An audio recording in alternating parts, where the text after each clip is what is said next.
What up, everybody? We are in the closing moments here of this matchup with New York. Gonna get a post-game show up and rolling here. We're at the 2-minute warning. Commanders are handling the Giants 21-6. I see a bunch of y'all popping up in the chat. Hang out with us in the chat when we officially start our post-game show. It's gonna be a fun one. How about Ja'Cory Krosky-Merritt? I see some of y'all already in the chat talking about Bill.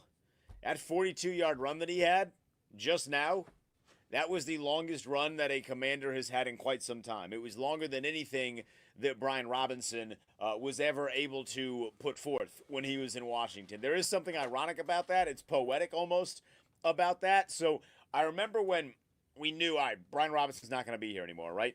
It's preseason game, and then Chris Rodriguez starts with a 40-yard run. And you're like, all right, cool, that's preseason, it doesn't count. It's really nice to be able to see something like this, in a regular season game that actually matters. And he was just able to handle business and get into really almost put the game away. They still had to pick up a couple of first downs after that, or a couple of big plays after that. But Ja'Cory Krosky-Merritt, man, he has been a fun guy to watch. In game number 1, he's the team's leading rusher. It's very nice to see someone other than Jane Daniels be the leading rusher. I've been really, really thrilled with what I have seen so far. Giants are out of timeouts. It's a 2nd and 11 for Washington, so they're just going to run this bad boy. They're just going to run this bad boy down, and they're going to get to 1-0 to start the season. Pop off in the chat. Let us know your big takeaways. In about 25 minutes, we're going to give away some game balls. So if you got a game ball that you would like to give away, pop it in the chat. It's going to be fully interactive. We are live. We are interactive. It's Denton Day. You see Linnell jumping in here now. Pop us off in the chat. Big win. Big win. Huge win, man. Huge win. I thought it was a dominating performance defensively. We talked about it all offseason. Them needing to get better stopping the run. You hold New York to under 300 yards of total offense. It was 3.2 yards a pop. Russell Wilson, 17 to 37, Denton. Not good. I mean, come on. Not good. This defense balled out in a major way. Super duper proud of them, man. I said it on Thursday on the Burgundy and Gold today that this defense has to take this contest personally, right? They're the clear Achilles heel of this football team. Can they catch up to the offense was the question. I mentioned it all week long. It was going to be clunky offensively. They only end up mustering 21 points, but you saw it in the first half kind of what they could be. I'm going to be critical of them here in the second half, though, man. I think the penalties and getting them behind the sticks, we talk about, how important that is for this group to continuously stay ahead of the sticks when you have holdings and hands to the face and things like that, puts you behind, and then Jaden Daniels has to be Superman. A couple of drops that we saw in here as well, but I thought the big takeaway for me offensively, one, Deebo Samuel as a traditional wide receiver. Hello. Like, that guy can play. And then this offensive line, clap it up for him, dude. I mean, just blowing people off of the football. I thought Cliff should have stayed with the run a little bit more. Got a little cute on some of these early downs, but I think you take it how you get it if you're Washington. That's a win that you'll take, and I think the Monday morning headline is just that. We'll take it, right? It's week a win one. Is a win. A win is a win. It's week 1. It's not going to look pretty. I wasn't looking for style points here today. They did the job. Just come away with a victory. It's going to look really nice, I will say, offensively when Terry McLaurin's in football shape. Yeah. Because he really wasn't an impact today. He had 2 catches for 27 yards. He wasn't bad by any stretch of the imagination, but they very clearly weren't targeting him.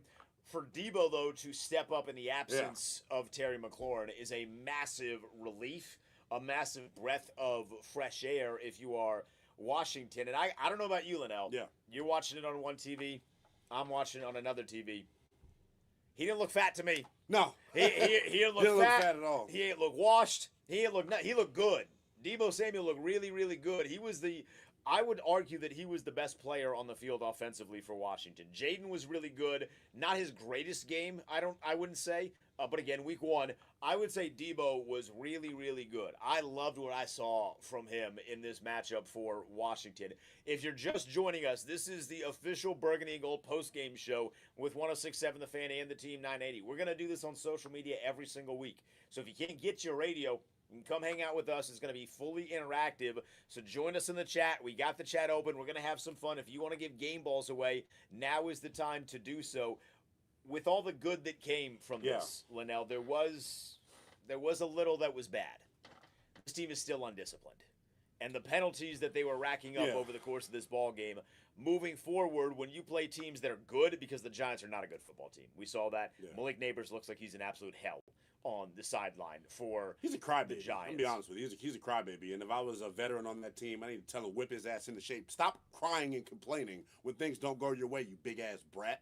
Jayden, get your boy, bro. I hate watching that because he's so talented. Let him implode. I hear that. Implode it's good for he us. Comes here. We know he's going to make his way to D.C. at some point anyway. But listen to these penalties. 12 penalties for 89 yards. Yeah. If you're playing a competent team, that's going to be a much closer game. That's going to have a much closer finish.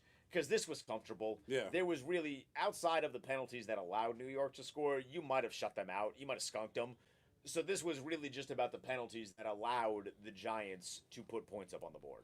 Yeah, totally. And there are certain penalties we know that Dan Quinn can live with.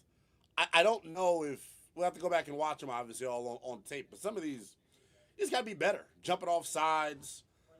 Dietrich Wise got the PS hands to the face call. What was worse, I will say the hands to the face or that Bobby Wagner roughing the passer? Where he hit him in his head. I get it. He just palmed his head. He didn't hit him. He just put it there. So here's the thing, right? When it comes to the penalties on defense, I think the play style was there. I think that's what Joe Witt Jr. and company care about more. They'll clean up the penalties. They ran and hit. Yeah. Like, that's who they are. They completely established themselves today. Like, what's going to be this team's identity? Well, up front, you beat the hell out of the Giants with their offensive line. And then defensively, you were the aggressor. You were constantly going downhill. I thought they played their ass off. I hate that. I love that the penalties, rather, are there because there's something to teach. Right? Yes. Normally, when you're watching the film and there's nothing for you to go over, there's no coaching points, it becomes more difficult for Joe Witt. They can coach up the penalties because everything else they did I thought was pretty good. Russell Wilson also stunk today. He's not good. That's the tough part. I want to see the coverage get a little bit better. There was some miscommunications, and you can't have those miscommunications coming up Thursday night against Jordan Love and company. No, I actually did think the defensive backs played really well. You know, I saw some Marshall Lattimore on some of the defensive breakups, the pass breakups. I thought Mikey Sanders still was good. Will Harris was the best DB today. He can hit. He can fly around. He can hit. He is hunting for contact. I know there were a couple people that were upset when they decided to let go of Jeremy Chin to say, hey, you can go play somewhere else. They got one with Will Harris. I had a question on it. You had a question on it. It was a fair question because Chin played really well. But Will Harris, man, he is flying around. He just wants to take people's heads off. Yeah. That's it. And you got to be able to play within the rules. You know, you don't want to ruin a game by doing something like that later in the season. But I loved how much he loved to beat up on the Giants today. Yeah, obviously, man. It was a really big win for this group. I don't want to downplay the fact that it is the Giants because it's week one. And I said it all week, man. I expected a rock fight. I think offensively, it's what I expected. Like, you didn't practice together at all this summer. So there were going to be mistakes. There were going to be issues. There are things to clean up on tape. I think from a play calling standpoint, I would have liked to see, and this is tough because he's a youngin that we want to see how much the body can withstand. Give me more Bill Merritt. Oh, yeah. Give me more Bill Merritt. Give me more runs on some of these early downs. I thought they got behind the sticks with the penalties and then some of the drops here. So I loved it. And I also loved this. I thought Jaden Daniels, we always cross our fingers because we're fans of this team. We saw Bobby Three Sticks. He protects himself. Loved the design runs. Loved him calling his own number, based off of play recognition of the front. I thought he was really good. So we're going to get to some good stuff. There was one other thing that we need to discuss that was less good before we just start to get fully celebratory. Yeah. The timeout management was bad. Burning a timeout early in the second half, burning it in the fourth quarter. Now, thankfully, it didn't really mean anything, but the timeout usage was not good. So here's the thing with some of the timeouts. One of them, Jaden, was like, don't call timeout, Cliff. I can get us lined up. And he called it anyway because they didn't want to take the penalty. That's a family-friendly version of what he said, but yes, that is what he said. So what happened then, the challenge ended up being unsuccessful. You lost a timeout on that. But yeah, it was interesting, man. I feel like every time they called timeout, it was a byproduct of either the play not coming in clean or dudes not being lined up properly. On the Debo touchdown, bro. He's yelling at Terry. Get set. Just get set. Just stand there and get set. We are going to score here, and then they did. They needed that. Yes. He was a leader all day long. Jaden was cussing people out all game. He was. I loved it. But that drive in particular, I tweeted this, and you can follow us on Twitter. If you're watching us, you see it there, right? That's our Twitters. Follow us. Hang out with us. I tweet they needed a killer instinct drive or like a foot on the neck. You are not. We're gonna kill all hope. That was that drive. Yeah. Because it felt like they had opportunities in the third quarter to do that. You could have killed the Giants' hope very early on to the point where you're seeing Jackson Dart at the end of the game. And I'm sure that if the Giants fans of WFAN is doing an example of this or like a version of this, they're crying about the fact that Jackson Dart was not put in the football game. Understood. They could have put him in the football game earlier if they just put the boot to the neck and ended it. Yeah. But that drive with Debo's touchdown was necessary. Yes. You needed to do that from a confidence standpoint and then just to derail any bit of hope that New York would have possibly had. Yeah, man. And I just thought to see what's happening on the practice field translate to the game field feels good. Him as a traditional wideout, I think, if he didn't have a couple of drops, he may have had 100 yards today. Yeah. So I thought he was really good, getting separation. Looked like he's got real burst and juice. Man, Jaden Daniels, I keep going back to him because he makes you right more times than not. He wasn't perfect, though, today. We were talking about during the half. And it's almost exciting because you think, all right, well, he's going to get way better. Oh, my video upload. Like, this is just him first week of the season. He wasn't great week one. No one's if you're playing your best game week one, you suck. Yeah. Like, you suck. If your best game is week one, that's a bad season, and it's not good. So his performance, though, was significantly better than it was this time last year, which I think is real big progress. I liked what I saw from Jaden. Obviously, there were some throws to Debo that you would have loved to have back. There was that throw to Terry that you would have, not when I say love to have back, I mean like literally 6 inches back, like 4 inches back in some instances. That Terry throw maybe like a foot back. And his numbers, which were good numbers, are vastly better. And the score, which is a good score, is vastly better. 100%. If we're going to be critical here, I don't know who to put it on here. I expected the young pup to have some struggles about Josh Connolly, but I thought Cliff and company, I got to go back and watch it. So this is just me speaking before watching the game twice. Left him on the island a little too many, one too many times for my liking, is how I would put it. Brian Burns is a damn pro. He's their best defensive player. And or he was today. I think Dexter Lawrence, in the grand scheme of things, is the best defensive player. You didn't see a lot from Dexter Lawrence for New York. Yeah. But I think you're right. They put him on an island a little bit, and that is a little bit alarming when you consider who is going to be operating in front of him next week on Thursday. It's going to be Micah Parsons. Micah Parsons. They're going to put Micah Parsons over Josh Connolly. So you just got to be prepared for that. You just got to understand, hey, we're going to need to make sure that everything is kosher. The I's are dotted and the T's are crossed to make sure that we can allow Josh Connolly to not be barbecue chicken for Micah Parsons. So here's the thing, right? The pressures are going to stand out. I can't wait to go back and rewatch this. I'm so geeked up because I thought for the most part he was good. You only saw him when you saw him. That's how I would put it. So those other snaps I got to go back and look at the time of possession numbers real quick. Well, you only saw him really 3, 4 times. You know what I'm saying? So I thought New York, for as abysmal as they were offensively, actually kind of did an okay job keeping the ball away from Washington. It felt like, especially in that second half when the Commanders couldn't get anything going. But I thought overall, Connolly was pretty damn good. Yeah, so the time of possession that you're looking for, it was 30 minutes and 32 seconds compared to 29 minutes and 28 seconds, with the Giants having the advantage. Yeah. So they held the ball longer than Washington did, and they just couldn't do anything with it. They put together long, sustained drives, and then Washington got them off the field. No turnovers for Washington, unless you want to count fourth down conversions and miscues as turnovers. No turnovers, although they should have had one on that Quan Martin interception. Yeah, and dude, Russell Wilson will need several ice baths after that one, man. It is super interesting, just the way that this thing is gone. We want to get to some game balls here. We can clip that if we want to get some game balls out here. Yeah, let's get to some game balls. If you're with us in the chat, give us a player that you want to give a game ball to. We will read some of these responses once we are done giving our game balls away. Linnell, I will let you start. Who are you giving a game ball? We can give 3 out if you want to give 3 out. I was going to stand up, but I will be out of the frame. But big fella, we got to tag him on our page. Javon Kinlaw, 3 years, $45 million. I was on air the day that you signed that contract, and people were complaining and moaning and groaning. You're only like the 23rd highest paid D tackle in the league. You should be paid more, young man. 27 years of age, just scratching the surface. He was awesome, bro. Washington's run defense looks markedly better, and he was a big reason. Game ball number 1 for me, it was his partner in crime. Deron Payne gets a game ball for Washington. He was excellent. This was like vintage Deron Payne. He was breaking through the line of scrimmage. He was sacking Russell Wilson. He was making plays with his hands. He was getting some TFLs, and if he wasn't getting a TFL, he was wreaking havoc to allow somebody else to get a TFL. I thought Deron Payne, this was the best game that we have seen from him in quite some time. Yeah, for sure, bro. And the thing is, he stood out more to me being strong and holding the point of attack against the run. Yeah. I want to get a whole D-line room, that whole entire interior D-line. I mean, Dorrance Armstrong was really, really good. Dietrich Wise made some big plays. Didn't see a lot of Von Miller, but all these other guys made a lot of really, really... Even Jacob Martin was getting in on the playmaking. Yeah. Came in off the edge one time, wham! Whacked somebody, bro. I was really, really impressed by the way that entire front four played.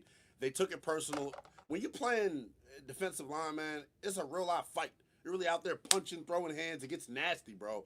But I thought Kinlaw was awesome. My second game ball, and I sent out a tweet that I put a bunch of stars next to. It was Will Harris, man. Will Harris coming over and playing with just a reckless abandon. And someone tweeted that, I think it was Road Chaser, was like, he's looser than Jeremy Chin. And, Road, I knew exactly what you meant by that. He's just a more fluid athlete. You saw him come down, make big plays, make big hits. I thought he was pretty damn good in coverage.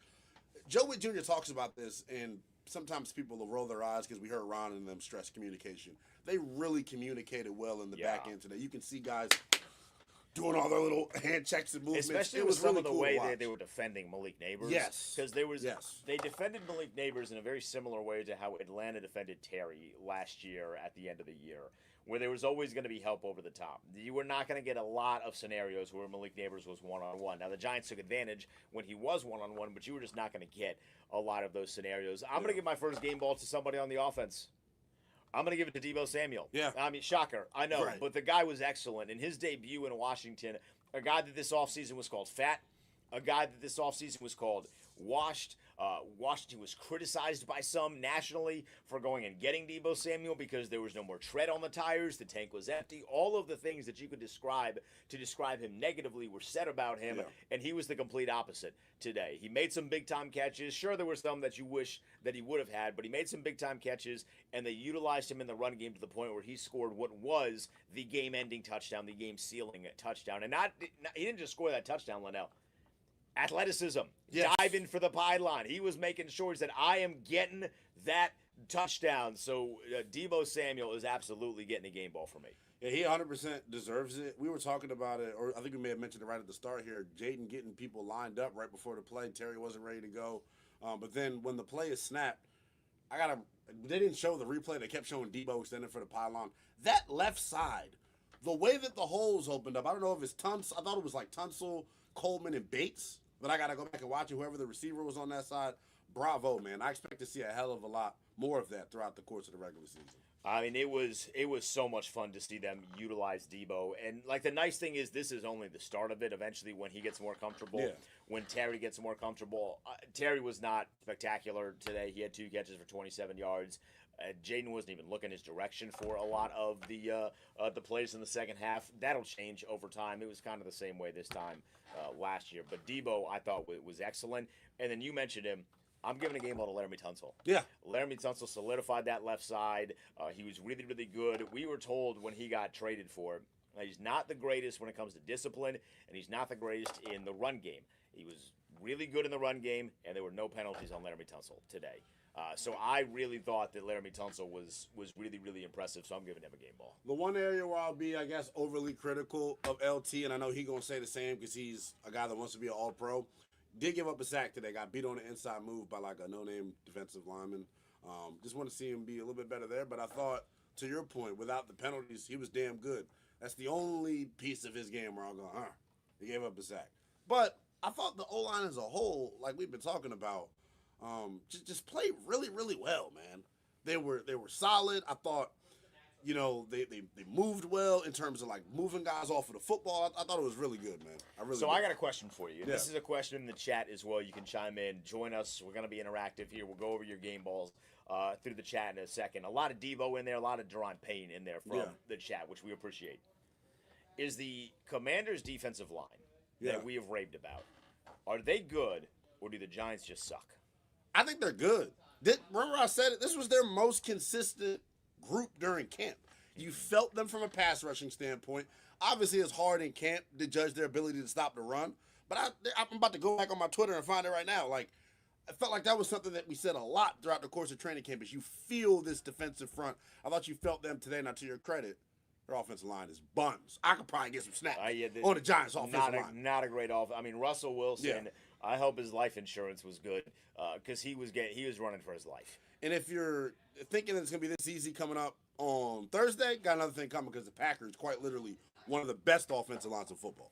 We're going to be paying attention to that game. They got the Detroit Lions, which is my defensive player of the year, Aiden Hutchinson. So we're going to be interested in to see how that one ends up going here. I'm in a little bit of agreement with you. I think the defensive line was really, really good. I just think it's tough to judge them based off of a team of the Giants that are not good. Yeah, they're going to stick to Russell Wilson. This is prototypical, right? You stick to your guy for like 4 or 5 weeks, and then when he has a bad game, you put the rookie in there. Eventually, Brian Dable, who I don't think is. There's something about him that rubs me the wrong way. I don't know what it is. There's something about him that rubs me the wrong way. He's going to try and cling on to Jackson Dart for his life. They're not going to put him in today. I don't know that would have made much of a difference, but I don't think the Giants' offensive line is like a great benchmark to decide whether or not the Commanders are good. Yeah, I think that's a fair take, honestly, bro. And I think we're all going to be excited about what we saw this afternoon. But the thing that I like the most is them being strong against the double teams. Like, that to me was super awesome. One way to beat double team is if you're quick off the football enough to where you split it. Saw Kinlaw do that a couple of times. What I like, too, is think about how many dudes played today. It was Von Miller, Jacob Martin, Kinlaw, Goldman, Armstrong. They went about 8 deep, it felt like, with this group, and I thought they all did a really good job. I said it during the pregame show. How was Washington's defense going to respond to those snaps in which Payne and Kinlaw weren't on the field? Eddie Goldman, another local cat, proud of D.C., played your tail off, brother, man. Like that, I have no complaints because if they're going to play defense anywhere close to that, and look, I get it, it's the Giants, they're terrible, they won 3 games last year. But if you're going to get that type of play playing the run, you're going to have a chance to beat anybody, bro. I really do believe that. Right, I'm in a total agreement with you on that. Yeah, I got caught off by that too. I'm in total agreement with you. Now, one of the guys in our chat, Jay Plott, makes a really good point here. Yeah. If they put Jackson Dart in, Jackson Dart would have been eviscerated. He would have been killed. He would not. I don't know that he knows how to set protections, especially one of the things I loved. Yeah. And this was like a little nuance. I thought they kind of did something like this on the beginning of last year. I loved on the third downs in the beginning of the game where everybody's standing. And Russell Wilson just has to be like, all right, no lineman is down. Where is the pressure going to come from? Duran's standing, Kinlaw was standing, and you like, look, man, if you're under center and Javon Kinlaw is standing over you, you're David and he's Goliath. Yeah. Like he's a massive human being. That was like a little element in the first half that I thought worked really well in favor of Washington. So I love that. It's a nuanced thing. They're not going to do it every single third down, obviously, but I love adding some confusion into the game plan, and I think that really impacted Russell Wilson. Yeah, it did, man. And they was without Andrew Thomas. First of all, they're already a terrible offensive line. Yeah, they're not good. So not having Andrew Thomas is big. Monsters in my I hope there are no monsters in your backpack. Monsters in your backpack. But our monsters in my backpack. But he's talking about Joe Witt Jr. Yes, the game plan. They blitzed. They were sending 5 and 6. But I don't know who's in charge of calling these. Then if it's Witt or if it's Daryl Tapp, the D-line coach, the stunts that they ran up front, like you were just mentioning, man. Yeah. It's especially when you win on first and second down and you're in third and long. The stunts are endless, man. You're running 3-man stunts, 2-man stunts, and I think a couple of times they messed up when it comes to the stunts, and that's where you were able to see Russell Wilson scramble and get some yards. But I thought for the most part, man, they were really, really good up front. Really good up front. To where, like, that's going to be my talking point probably the whole week, brother. Yeah. Like, they dominated. They really, really did. For Jaden, here's the game by the numbers, by the way, statistically. Jaden Daniels, 19 of 30 for 233 yards and a touchdown. He was sacked 3 times for a loss of 21 yards.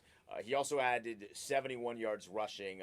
I gave the prop out of 15 and a half yards being his longest rush. His longest rush was 14 yards. That final tough. run play, I thought he was going to get 16. He gets 14 yards. It's neither here nor there. Ja'Cory Krosky-Merritt was the leading rusher with 82 yards on 10 carries. That's 8.2 a pop.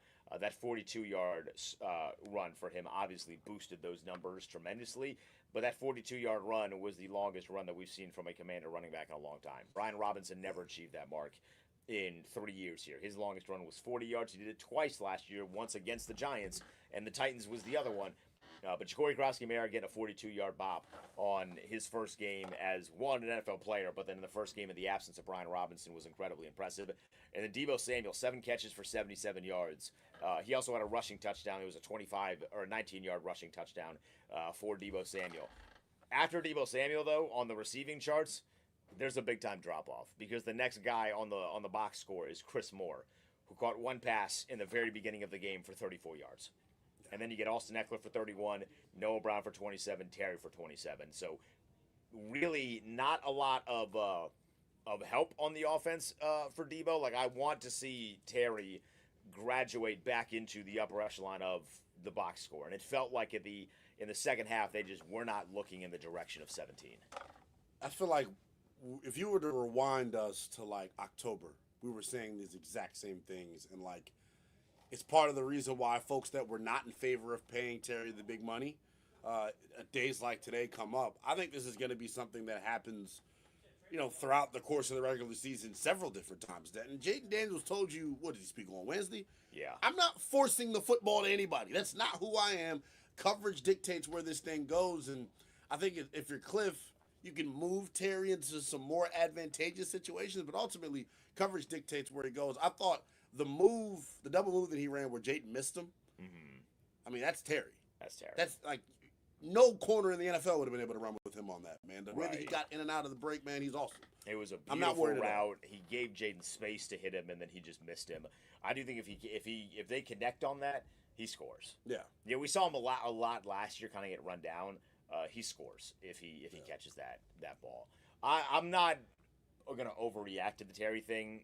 I'm perfectly confident that against Green Bay, he'll be much more focal point of the game plan, and as the season progresses, he will be much more of a focal point in the game plan. So I'm not tripping on the Terry stuff. I just would have wished, and it was very apparent, that they were not going in his direction when they probably should have been. Yeah, we'll see how it goes moving forward. I'll say this. Next week, I mean, obviously the pass rush you're going to have to worry about with Micah and them boys up front, but their secondary, pretty unheralded group of dudes is how I would describe it. So I think the receiving corps should have the advantage next week as well.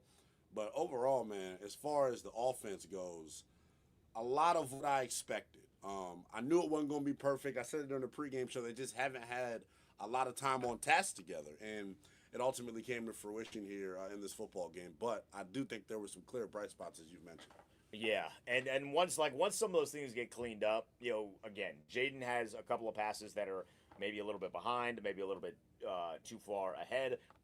If all of those passes are completed, they hang 40 on the Giants. The offense is very much in their infancy stage in 2025 when they are fully flourished out here. This is going to be a tough offense to stop. You got a running back that can make cuts and has great vision, which they did not have last year. And you have multiple threats on the outside with Terry and Deebo. Once Terry is back in football shape, and Noah Brown, and then the potential of Jalen Lane. He only caught one pass today, but the potential of Jalen Lane and Zach Ertz. We're like 30 minutes into this postgame show. We haven't talked about Zach Ertz. He was on the receiving end of that first touchdown, and that first touchdown, a couple drops, but that looked a lot like that Atlanta touchdown, didn't it? 100%. Yeah, I think it may have been low key the exact same play. Him stemming to the outside, trying to get people to follow him, and he cuts back inside. Tom Brady described him as slick throughout the ball game at times, man. For him, we was mentioning it because they've talked about it this summer. He looks more twitched up than he did last year. And if you're going to get throwback Zach Ertz, like this offense, I made a prediction that they would win the Triple Crown this year. Time of possession, points per game, and then yards per game. I know they weren't, completely, on point today, but you can see the glimpses and the flashes of how strong they could be. Yeah, I'm in agreement with that, and that is the biggest takeaway I think from the game. It was not the prettiest game in the world. The penalties were killer, and against good teams you cannot have that. But there's a lot of reason to be optimistic and hopeful as you push forward here. One thing I also want to discuss here, we're kind of done giving game balls away, but I'm going to give one final game ball away, Linnell. I'm giving it, this is so corny. This is so corny. I'm going to sound like a cornball. I apologize. The fan base was fantastic today. Yeah. I mean, multiple chants of Terry, multiple chants of Debo, and then what struck me, I was texting back and forth with my dad, and when Ja'Cory Krosky-Merritt scored that touchdown, I texted my dad, and it was just Bill in all caps, and he didn't understand the reference. He didn't know that was Ja'Cory Krosky-Merritt's nickname. Everyone in the arena was chanting Bill when he had that huge run. So like that's a level of locked in that we have not seen in this particular fan base. You know what else I didn't see a lot of?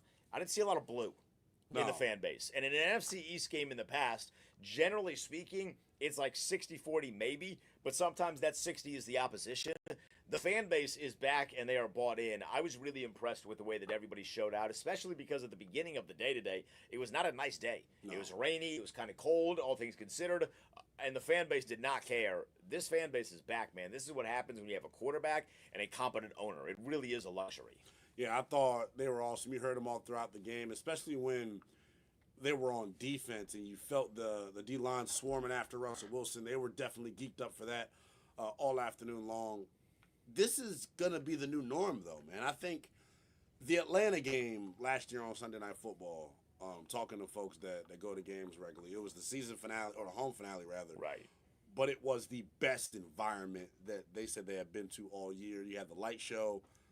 Now I think carrying that over into this year, man, people are geeked up. It's a super hard ticket to get all of a sudden, right after years of there being excess tickets and things of that nature, bro.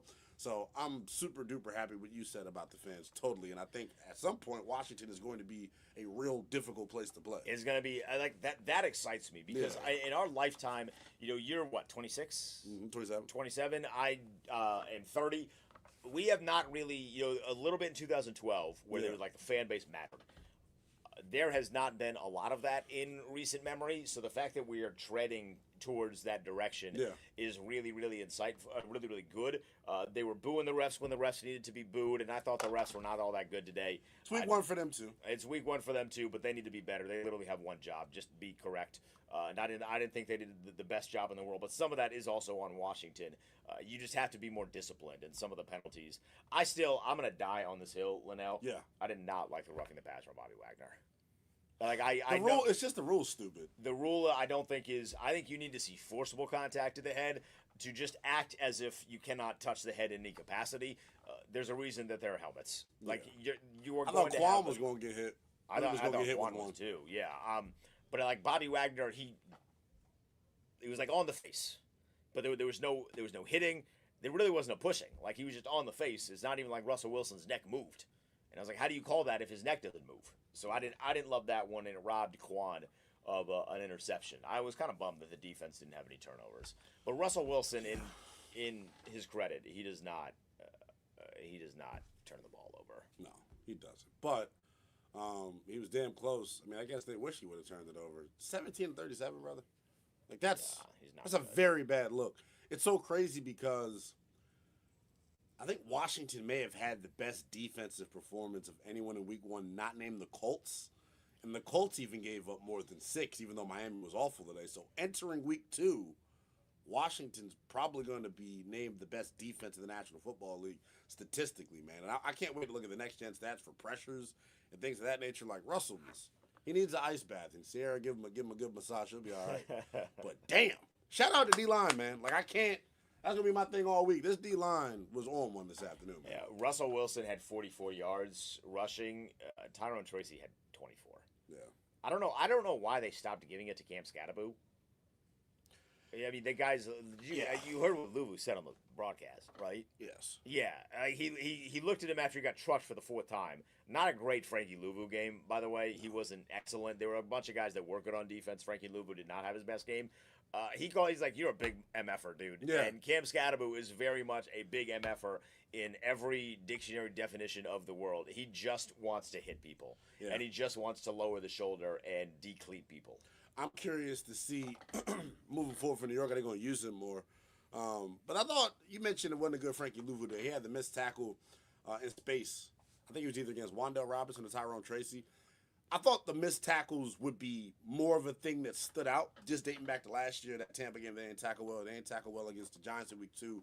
So attaboy to the defense, tackling well, too. In the secondary, they were good. I thought everyone played really well. The penalties, like you said, though, probably the big story for me, but it gives them something to coach up, because other than that, you were damn near flawless. Damn near. Yeah. I love the blitzing, too. I'm curious to see how the Yeah. blitzing and the designs that they use blitz-wise are going to change and evolve and, hopefully get better throughout Right. the course of the season, because it's very clear that Joe Witt loves this group more than he loved last year.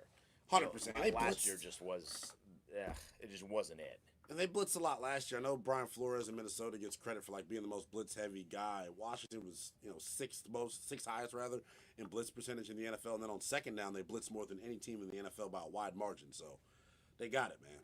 They got it. 21-6 the final. Washington wins. They are now 1-0 on the year. All right, let's look through some of the chat here. I know a bunch of people were giving out some game balls. People are now looking forward to Micah Parsons. Don't look forward to Micah Parsons yet. Give us some game balls. I know a bunch of people said that Debo Samuel is going to be a recipient of a game ball. I know a bunch of people said that that Debo is going to be a recipient of the game ball. I'm trying to see if there's anyone that that said someone other. Mike Jones mentioned how Tom Brady said glazing on live television. I must have missed that. Did he say glazing? He did. Tom Brady's too old to be saying the word glazing. I know. But I'm yeah. too old to be saying the word glazing. I'm 30. Tom Brady has almost double my age. Yeah. I mean, look. Avocado ice cream be damned, son. It's one of them things, though, where he actually wasn't as annoying today on the broadcast as I thought he would be. He sounded I actually improved. thought he was fine. Did you hear him call Igbajini? Or he said, God, that I was mean, horrible. look, man. That was if so you're bad. Burkhardt, you gotta give him a lifeline. Yeah. He tried 3 times, and then he's like, I'm bad with 5 syllable now. I was like, how do you not pronounce his name right? I know. But you immediately know how many syllables it is. Yeah, I was stunned by that. But Noah Hyde, to his credit, came in and played okay. I think the game plan from Joe Witt Jr., forcing the football to go to other places by double teaming Malik Neighbors, was awesome. So shout out to Coach Witt for drawing that up. I can say things all day about the defense. Mikey, I thought, was good playing the run as well as playing through the football, playing through the whistle. Saw a couple of balls get dislodged at the last second. Thought Marshawn Lattimore, for the most part, ran well. Had a couple penalties, and then the body slam joint. I thought immediately back to what you said on the pregame. What are you doing? I was like, maybe don't be flipping the hips. You see Brock Lesnar back, you're like, I want to go to Suplex City. Don't be suplexing. It is kind of weird though, because sometimes they call that and other times they don't call that. Yeah. I distinctly remember last year, 2 years ago, I forget when it was, but I remember a Commanders player getting suplex in the exact same fashion, and then just nothing came of it. You're like, how do you? If you're gonna call it one way, you got to call it the other way too. I definitely agree with you, man. It's tough. You know how it rolls, especially with us. But I think as we get more respect and continue to win games, maybe we'll be on the right side of some bad calls. Because I felt like every bad call today was against us. Every single one. All of them. Every single one. And they got away with some too. Like there was a face mask that wasn't called. Yeah, on Noah Eye. Yeah. So they got away with some as well. But I did not think. It felt like all of the bad calls and all of the big play erasing calls were going in the direction of the Commanders. Matthew F. says he would trade Lattimore for a hot dog. That better be a damn good hot dog. I don't love hot dogs that much. I would. He keep wasn't Marshawn bad, Lattimore. man. He would. wasn't bad. Oh my gosh, he won yes. his matchups against Malik Neighbors. He majestic undone. Can't say enough about Austin Eckler. Yeah, dude, get him more touches too. Like he's one of them dudes I know they just want to preserve and make sure that he makes it throughout the course of the regular season. But you saw it on that last play that he had. Bip, spin move, bounce it off people. He is literally like a bowling ball. That's wrong. A pinball, sorry. Like, just the way that he's able to absorb contact. Both, honestly. The way he was trucking. And that final play where he had, like, the massive gain, where he jumps, and then because the guy hits him low, he actually keeps him up. I mean, the low center of gravity, shout out to all the short kings out there. Low center of gravity really helped him there. Yeah, for sure. For sure. He was good. And I thought the rotation of running backs was interesting how they used them. Like, they went 3 series at a time, it felt like at first. I think Eckler got like the first 4 series, and you saw Bill for 3 or 4 series. I thought it was interesting that they chose Bill as like the closer. Can't say that I'm too surprised with that. You saw that end of half 2-minute situation, Jeremy McNichols, because of the ability to hold up really well in pass pro. You want to put him out there. I thought it was Really, really fun to watch this group on both phases. One negative thing we do got to talk about, too. Ben Sinnott, brother. Almost one punt was blocked because of you. Almost got 2 or 3 punts blocked because of Ben Sinnott. So got to be better in that area. Nick Ballore. I really thought Sinnott was going to be a guy on Dude, offense. Colson a guy on Yankoff special teams. got a snap today, bro. Colson Yankoff ran up the seam. Bro, yank me off. Yeah, seriously. Yank me off. I I'm need ready some for Colson Yankoff on the offense. I need a lot more of him than Ben Sinnott. I really thought he was going to be a dude. I really did. You're right, though. Yeah. Nick Vallore's a heat-seeking missile. Dude. Oh, my 36 God. and banging. You got to understand, as a punt returner, generally, you don't want to leave your feet. You got to read the game plan. You got to watch the film, because surely somebody knew that there's a heat-seeking missile on special teams for Washington. If you know that Nick Ballore is coming with a full head of steam, my brother in Christ, stay on the ground. God ain't helping you if you come off your feet, because Nick Ballore ain't stopping. No. The fact that he held on to that ball, whoever the punt returner is, some white dude for the Giants, the fact that he hung on to the ball was actually miraculous, because Ballore decleated him. Yeah, I think it was Gunnar Olszewski, something like that. Yeah, I loved it though, dude. I thought he played well. I thought he played really well. I mean, this is I loved what I saw from him. He's been like a special teams guru. Yeah, we actually saw a mistake from Jaden Daniels too. Just thinking of things that popped in my head. Him at the end of the half did not execute very well. Had the intentional grounding that caused the clock to run off, so they weren't able to get a field goal attempt in. But other than that, like, how would you? Let's kind of move on to him real quick while we got a chance to really put the quarterback under the microscope. How would you assess the way he played? Because I thought, here's the thing, and it's going to rub people the wrong way. We got to start evaluating him. We're calling him a top 5 cat. Let's evaluate him like a top 5 quarterback. He missed some throws today. There were throws that were behind guys. I was about to say, what you just said, I was about to say, if you're evaluating him as a second-year quarterback, he played fine. Yes. If you're evaluating him as a top 5 quarterback, this was not the greatest game in the world. But at the same time, I thought he definitely played better than Joe Burrow did today. Joe Burrow was getting destroyed by the Cleveland defense. He's a top 5 quarterback. You know, we'll see what Lamar and Josh Allen do on Sunday Night Football, but I thought he played better than Patrick Mahomes did on Friday. So he still played better than some of the guys that are also top 5 quarterbacks, but because we now hold him on this pedestal of you're a top 5 quarterback, you're better than Jalen Hurts, which he was today. You're better than all these guys. Oh, my God, Bryce Young, jeez Louise. You're better than all these other guys. You got to play it. He still played well. There at no point did I feel like he was going to put the ball in harm's way, which is great. That's what you want. But he just missed some opportunities, and those missed opportunities left points on the field. Yeah, for sure. Wasn't perfect, but I think overall there's a lot to build on. He looked like a cat that hadn't thrown any passes in a real game all preseason. Yeah. And you had mentioned that at the pregame show today, which we're live 2 hours before the game on radio and YouTube. This is just a YouTube exclusive. I saw someone was joning us because we're not taking commercial breaks. We don't have commercial breaks. They didn't give us commercial breaks. If you want to give us commercial breaks, hit me up on Twitter. We can talk some ads. Let's make some money while we can, right? But you mentioned this on pregame. Yeah. He didn't throw any passes, and it kind of looked like it. Yeah, and here's the thing. Think about last year, the number one trait we talked about with him. Ball placement, accuracy, right? When Dak Ertz is running on a crosser, he's got to go like this. The ball's got to be in a better spot. Ball got to be in a like better point place. blank. Even the Terry Jones, a bomb downfield. Dayton was saying to himself, "Keep running." I don't know who's really to blame for that, but there were a couple other balls too where the ball's just behind guys. His first pass attempt almost got picked. Cordell Flott undercut it on the attempt that Debo could have got picked off there. It was a great play by Debo, too. For sure. But, yeah, to break it up. Yeah. But Jaden, if I had to give him a grade, B+ performance today from the quarterback. Better grade than I said B.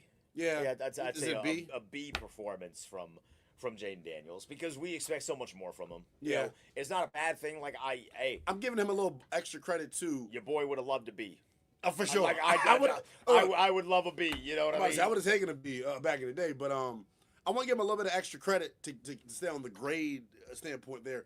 Getting guys lined up the way that he was able to, not having to burn. You would have had to burn one more timeout if you wouldn't have let him kind of just orchestrate things. Right. I thought he seemed very much in control. I thought protecting himself, he gets extra credit for that. And then the running is like a real thing with him. he's got this innate feel as a traditional pocket passer as to when to attack the line of scrimmage. I don't think there's any, drop back quarterback that threatens the line of scrimmage more as a scrambler than he does. I think him and Lamar are in a class of their own. Yeah. I would even say Jaden's a step ahead as the best scrambling quarterback in football. His vision is immaculate, Yeah. and the way that he protected himself Yes. today. The first two scrambles, one of them was a designed run. So the first two runs, I would say, for Jaden, he put himself in a little bit of harm's way. That first one, he kind of twisted weird. Yeah. And I was just like, no. Please, we don't need this. I don't want this. The second one, he got hit. But outside of that, he did a really good job making sure that nobody made contact with him, and that's a big win. Yeah, for sure. I was pretty big fan of how he played. It's just good seeing him go to work. I guess is the best way that I can put it, man. We got a real legit dude under center as a signal caller. Remember he called his own number. I think he said, Nacho, Nacho. And then he runs into the back of Nick Allegretti and then bounces off of a defender. I thought he said Escobar. Or, yeah, sorry. I'm saying Nacho. Escobar. He Because did say Escobar. I'm watching it, right? And I don't know if, the microphones for Fox, if you were watching this at home, let me know. Maybe it was just our television. But if it sounded like the microphones for Fox were picking up everything I loved it. on the field, I loved it too. But he said Escobar, and I'm like, oh, he's going to smuggle it. And then he snaps and he goes, and he basically takes it himself. And I was like, oh, no, that's literally what the call is. Yeah. I got Peter Alexander says, give JD5 a B, held the ball too long at times. Yeah, some of the pressures that he did receive was a byproduct of him holding on to it too long. That'll change when Terry's in game shape. Because he wasn't getting great separation. Yeah. Debo at times wasn't getting great separation. But I think the holding of the ball stuff, I was glad that he knew it too. If we're gonna take moral victories with that, when he got sacked, he knew he's like, I gotta get rid of the ball. I gotta. He is the most accountable dude ever. Love that about him. But other overall, man, just grading the offense, crunching the numbers and looking at the drive chart in the second half, that's probably, if I'm looking for a spot to be overly critical, and that's obviously not the goal, but when you look at the drive chart here in the second half, really, if you take into account the way that they didn't get a field goal at the end of the half, no points on that drive. No points on your first drive offensively. 5 plays, 20 yards. 4 yards, 19 yards. 4 plays, 10 yards. You damn near went 3 and out every drive in the second half. Yeah. So, you got to be a little bit better than that. They went on a 1, 2, 3, 4 possession streak where they had no points. And we're just not accustomed to seeing that from this group. Yeah, Tress-Way punted 5 times. I want to make sure Tress-Way is healthy, too. That's the one thing. Matthew F. says Connerly did not look good. It's just really hard to me when you think about how many dropbacks there were. You're going to have some plays where you get beat, especially when you're a rookie and Josh Connerly playing right tackle for the first time ever in his career. The other thing is this, we mentioned it earlier, Denton. Cliff Kingsbury, stop leaving him on an island. Yeah. Stop.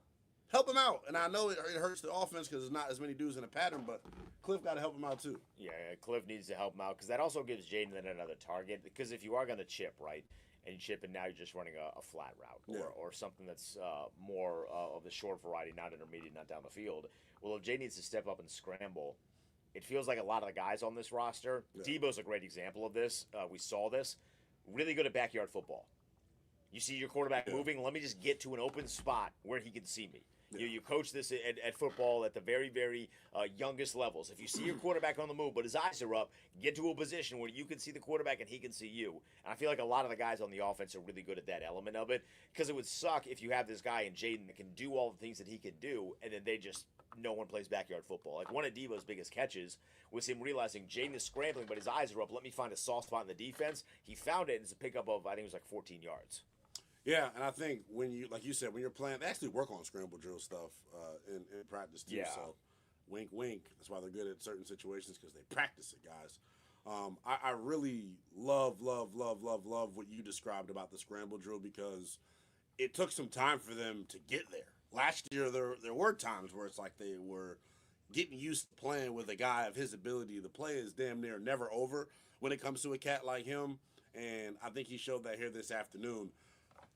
Going back to the grade for Jaden, can we ask people to type that in the chat? Yeah. The grade for Jaden Daniels here, and the way that he played earlier today, I'm gonna give him. You're saying a B, Denton? I'm grading Jaden as a B, and I'm grading him on the scale of him being a top 5 quarterback. Yes. There were some There were some misses. He was always in control. I never felt like he was out of control. And there were some misses. There was a few bad sacks, but you still did enough to win the game and win the game comfortably. So I'm going to give him a B as a grade for today. Yeah, I see a lot of Matthew F, B minus, Brett Fresky, B, Clementine, A minus, fan. Monsters in my backpack, B plus. I'm going to go with B plus. That's kind of the way I would describe it. I'm going to be a little bit, kinder than you, Professor Day. Just because I thought his command of the offense, no pun intended, right? Getting guys lined up. Command. You know what I'm saying? Getting guys lined up, so on and so forth. On the Debo touchdown, we keep going back to it. If he doesn't, and this is Terry, bro, Yeah. a 7-8 year vet, and Jaden's in his ass saying, get lined up, get lined up. We've heard all offseason about how he's improved as a leader. I give him extra bonus credit for that. Ding him for the ball placement. If there's anything I'm really going to be critical of, is that.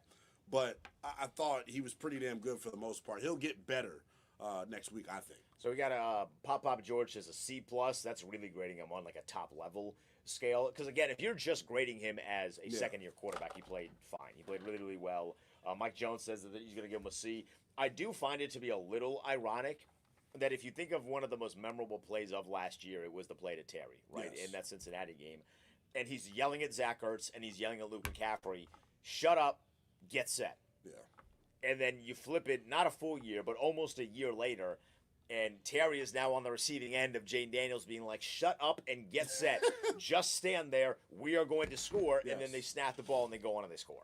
That's like him becoming a real leader, and we've heard that all offseason. That's the thing. They don't cap about certain things over there in that building. They may have lied about Chris Rodriguez. They weren't lying about Jayden Daniels taking a step forward as a leader. You saw it on full display all throughout the game. There was one other thing, too, where it didn't work. When Zach Ertz had that fourth down drop, Jayden and Ertz saying, get to the line, spike it. I mean, get to the line so we can run a play. That was him doing that. There was another play, too. Oh, right before the end of the third quarter. He goes, hurry up, let's try to get them to jump off sides. Like, that's little stuff that a second-year quarterback, like, you want to see that because he's got a veteran mind, up top. The refs bailed them out on that. On what? I thought New York jumped.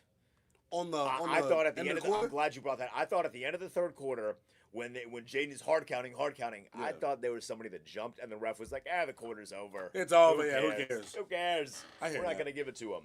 But I'm glad you brought that up because I forgot about that. I put that as a note down that I wanted to discuss. I love the fact that he was always trying to get extra yards. Yeah. Like, he is kind of maniacal with that a little bit, and I'm sure Tom Brady Scares the hell out of you. Yeah, Tom Brady is just like smiling ear to ear, I'm sure, because it's like that is like genius level, high football IQ level stuff. And whatever you want to say about his placement today, his football IQ is off the charts. Yes. Like, Jaden Daniels loves football. He loves football. He studies football. Life is football for him. His IQ is off the charts. I love that little element of it. Jay Plott says his knife is rusty, but it still will cut. I think that's like a perfect way to describe the way he looked this afternoon. Even to call it rusty, I feel like, I don't know. I'm going to say rusty. It's just so hard because I don't want to be overly critical because I want to jump on my ass, but like the ball placement stuff. He still played really well. He still played really well, but the ball placement stuff, like, this is what I'll say about all the mistakes Washington made today. With the mistakes that Washington made today, it's week one, so you accept it. When you play better teams, guys, the margin for error becomes so much smaller. So Thursday night against Green Bay, the penalty stuff got to get cleaned up. Jaden's got to be better from a ball placement standpoint. That's just me being objective about it. But overall, like we said, I give him a B+. I give the team a B+ performance on the afternoon as well. I thought it was a good game, but when the competition ratchets up, the margin for error definitely gets smaller. Jack Miller brings up a great point. Yeah. Why did Jaden get a grounding at the end of the half that caused a runoff, and Russell Wilson had a similar play and did not get a grounding? Blame the officials, bro. I don't know. I asked that same question. I looked at our producer, Ben, and I was watching the game in there with Toby, too, and I was like, why was that not a grounding? Yeah. Because Russ is in the pocket, and he throws the ball 1,000 miles away. There's no receiver in sight. It didn't matter. It ultimately didn't end up mattering anyway because they crushed him. But I thought, if you're just talking Jaden, he vastly outplayed Russell Wilson. Like, those two guys, Russell Wilson at some point was a great quarterback in this league. He very much is not now. And I think Jaden is far and away better now than what Russell Wilson ever was, if I'm being honest. That's probably my hottest takeaway. In the first 18, 19 games of Jaden Daniels' career, I think he's better than Russell Wilson ever was. And that was on display today. Yeah, 100%. And here's the thing I would say, too, just to add another layer to it. This kid, by season's end, and today was just him barely scratching the surface. By season's end, I think he is going to be regarded as that top 5 guy. And I know a lot of people on their list this offseason weren't, ready to crown him that yet. There were some outlets that felt like he was the next closest guy to being in that elite upper echelon category. I think that is more true than anything today, though. A good start for him. Wasn't perfect, but it was good.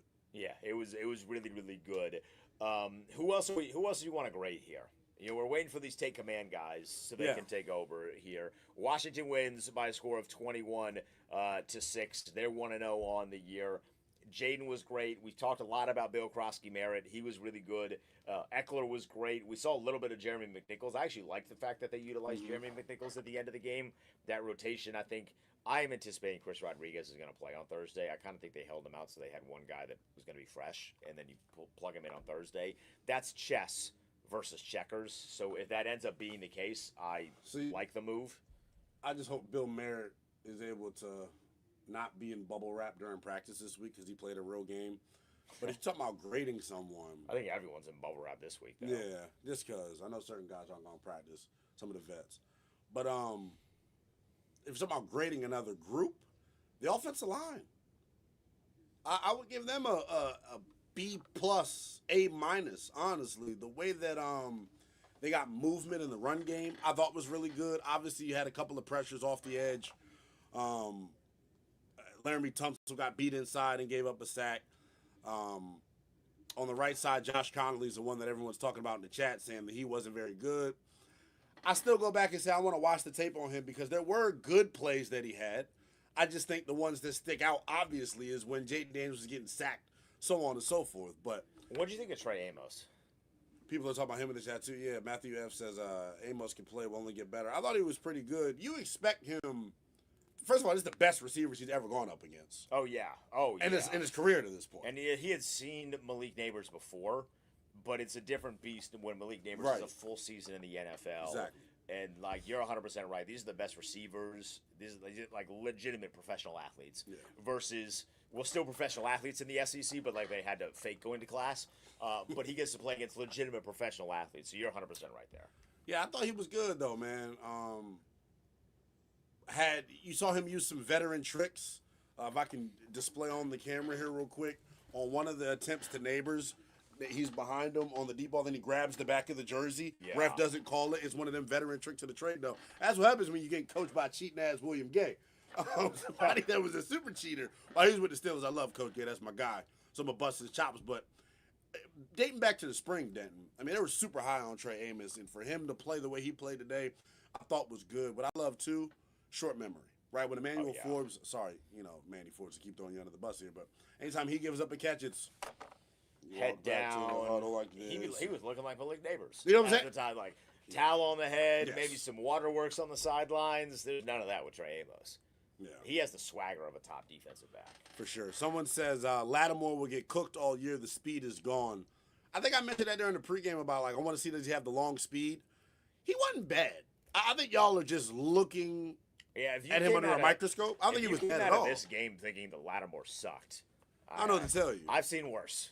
Right. I've seen worse from him. We've all seen worse, right? Yeah, we've seen worse from him in specific. He was way worse against Tampa. He was way worse against Philly last year. He was fine, I thought, today. Malik Neighbors is going to get his. You knew that coming in. 100%. You just had to make sure that Malik Neighbors didn't go for 200 yards and 4 touchdowns, which thankfully he did not.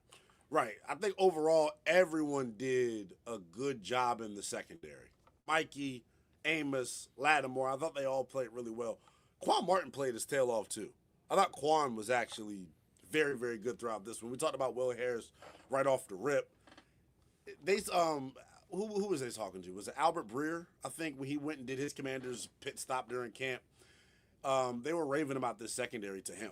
And, when the national guys come, they try to tell the truth. They love this secondary, bro. They love this secondary. And for good reason. Can they consider telling the truth to local guys, too? I know. Is that too much to ask for? I know. Hey, all these national guys get all the scoops. I know. But they lived up to the bill, though, man. They did. You were referencing Terry, getting into game shape. Yeah, he's not in game shape. He's just not. And we knew this was going to be the case. He needs to get more accustomed to. I am not upset at Terry for getting his money, but we knew that you missed some quality time, and some of that is like the lining up thing, where Right. Jaden is yelling at him, "Hey, you need to go line up, like get over there, get set, so we can get a playoff here." So some of it is just him not being around like that, but like he didn't play, he didn't practice a lot. I think he's Yeah. going to be fine. Week 2 is going to be tough because it's such a quick turnaround, but by the time we get to week 3, week 4, I'm sure that he's going to be fine. We know he's a great player. Except for the one guy in the chat that clearly doesn't like him that much. But outside of that, we know he's a great player. Yeah. He's going to be fine this year. It's just early. Stephen Nick says you guys are drinking Adam Peters Kool-Aid on Lattimore. Hopefully they have a contingency plan. Hey, bro, the Kool-Aid got us to an NFC Championship game last year, so I'll drink Adam Peters Kool-Aid. If you didn't like what he saw from him, give me the play that you didn't like. I'm about to say, I thought he was. I thought he didn't was give up a good. touchdown. Like, he suplexed one guy. I didn't love that he suplexed one guy. I mean, the professional wrestling side of me loved it because it was great form. Like, it literally was a picture-perfect suplex. You'd pin him if you were in a wrestling ring. But outside of that, it's not like he made a play where I was like, oh, my God, Marshawn Lattimore sucks. Yeah. Because this time last year, we were doing that with Michael Davis, with Benjamin St. Juste, with Emmanuel Forbes. It was like, oh, my God, these guys are running wide open, and there's no one near him because the guys can't stay with him. I didn't think Lattimore was that at all. Yeah, just to, look at the secondary as a whole, there were some plays where the pass rush bailed him out. And that's okay. That happens all across the National Football League. Yeah. But there were some plays, specifically a third down, when Amos and Samer still were trying to, communicate, who goes under and who plays the slant. They miscommunicated on that, but Wise had a pressure that made, Wilson had to drop the arm slot and force him to throw the ball elsewhere. Lattimore and Igbenogany had a play over on the right sideline where they got bumped, and Lattimore was trying to run with the deep guy. Noah I just rerouted him in a poor way, and Noah I said, "My bad," and they got that fixed. There was going to be things when you go back and go through this thing with a fine-tooth comb where you say, "Okay, got to be better here, got to be better there." But it's week 1, bro. That's it. That's what happens in week 1. All right, everybody in the chat, do you just drop a Ron Rivera fine-tooth comb line? I still got a little riverboat in me. Look, I still got a little bit of Ron in me. But no. Real quick, somebody asked what the longest pass play was for the Giants. It was a 25-yarder to Malik Neighbors that I believe was on. It was either on Noah I or Trey Amos. Yeah. That was not on Marshawn Lattimore. But outside of that, like Malik Neighbors had a 25-yard reception. Wan'Dale Robinson had a 20-yard reception, and then their tight end had a 14-yard reception, and then that's it. Those are the only plays that they had that went for more than 10 yards in the receiving game. I mean, Malik Neighbors had a couple of those, but those were the longest plays that they had in the receiving game. I mean, the Washington's defense did a really good job of keeping everything in front of them and not allowing anything to beat them down the field. Because it wasn't even – I don't even know if they showed a replay of like, oh, my God, Russ missed this guy running butt naked down the field. I didn't think there was one of those at all. Yeah. If you're just now joining us here on YouTube, Washington big winners in the season opener. If you want to drop some guys in the chat that you want to get, our observations on. I thought there was really a lot of good stuff from everybody. I don't know if there's anyone I want to put under the microscope and go, you stunk today. But if you guys want to drop some names in the chat that you want to hear us give our take on, feel free to do that. You can tweet at us as well, as you see the handles right here on the page. There's one guy that, we haven't talked a bunch about that I do want to bring up today. Thought Brandon Coleman was really good. Him and Tyler Biadasz had a combo block on Dexter Lawrence that allowed Austin Eckler run the spring. This is his first full game as a left guard after not really playing much during camp because of the injury. Didn't see him during the preseason until the finale where he actually looked pretty damn good. And then today coming out against, Dexter Lawrence, I thought he was pretty good, man. Happy to see him moving forward as well. Next week you got Rashawn Gary you got to deal with, and Micah Parsons, and that Micah Parsons guy is pretty darn good. Some quick thoughts here, Linnell, as we wrap up our post game show. Toby Altsizer is continuing the post game coverage here on the Team 980 on radio. So if you want to listen to that, go ahead and do that. But some quick final thoughts here. Washington gets to win 21-6. It's a big win. They looked really, really comfortable, and it's a nice, comfortable win against a divisional opponent. You don't often get big-time wins early against a divisional opponent. Some things to correct, certainly, but again, and this is going to be my favorite talking point, if your best game is in week 1, you suck, and your season was a disaster. Yeah. So this was not the best game. They're going to play better games. I thought today was a really, really good win, and they're only going to get better offensively. So I was pleased with what I saw. Steven, so I'm sorry, I read the wrong thing. It was the Burgundy Ghost. Connerly, ? I thought he did pretty well with Burns being his guy. The best way that I can describe Conley here this afternoon, you're gonna notice him when he gets beat. But other than that, I thought when you look at the whole body of work and all the snaps, if there are only 3 plays where he stands out and is bad, I guess you got to look at it in a positive direction. But moving forward, though, yeah, he's got to be better. But I keep saying this: if you're Cliff, give him some more help. Give him some more help. Give him some more help. That's straight up. Yeah, straight up. All right. Yeah. That's going to wrap it up for us. Tweet us at NELL_BTP at The Denton Day. More post-game coverage continues on the T980 radio with Toby Altsizer. Take a man to follow whenever those dudes get set up live from the stadium. He's been Leno Willingham. I've been Denton Day. Deuces. We're back on Thursday. Back on Thursday.